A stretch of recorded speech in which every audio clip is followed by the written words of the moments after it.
So you're in the market for a used sports sedan under $15,000. Well, behind me, I have this 2006 Lexus IS350 that fits perfectly in the price range. Is it worth your hard-earned cash? Let's find out.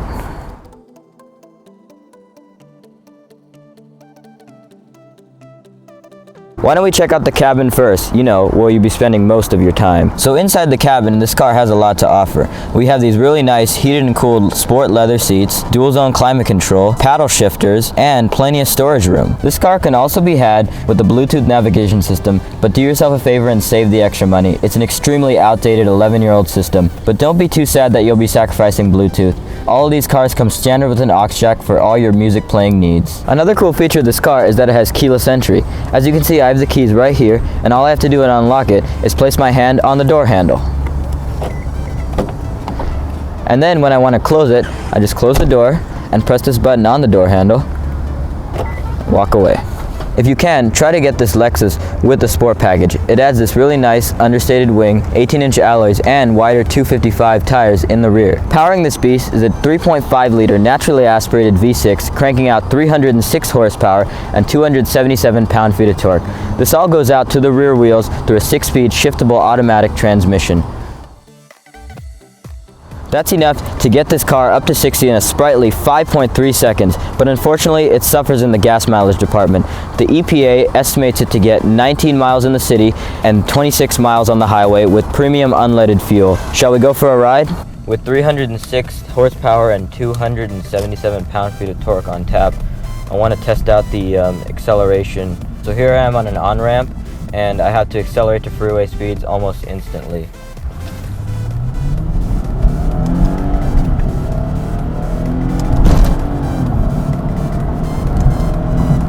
Very, very nice acceleration off the line.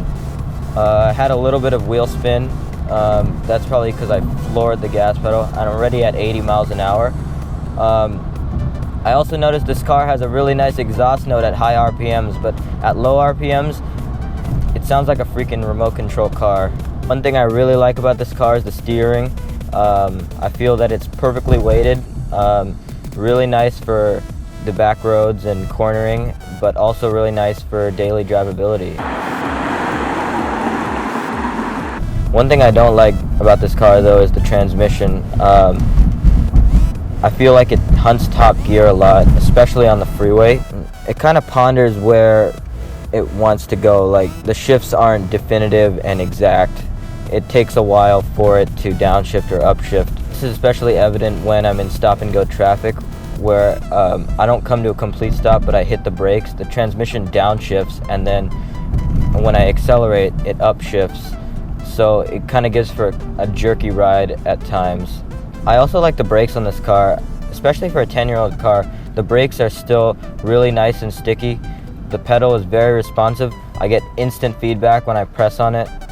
But what good is a sports sedan if you can't toss it back and forth on some nice twisty roads?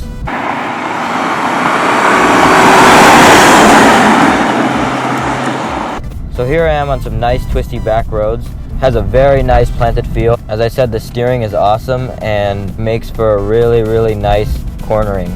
Another thing I particularly don't like about this car is the ride is kind of harsh. You can get by, but on roads that are really bad, you'll definitely feel it.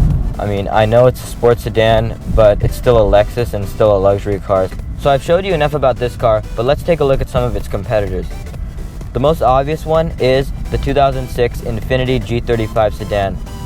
While this is a great car with similar specs, reliability, and amenities, I think the IS is just a little bit better because it has a lot more sporting pretension and is better looking. Another direct competitor to this car is the 2006 BMW 3 Series. While the BMW does sacrifice a little bit of power, it handles better than the Lexus, but unfortunately, German cars tend to get increasingly unreliable as they age.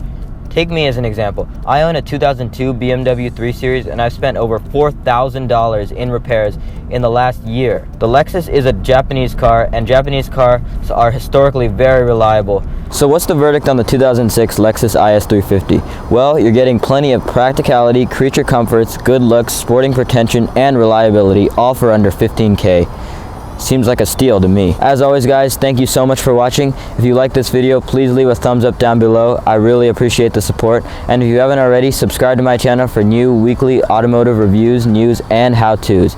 I'll see you all in the next one. Peace out.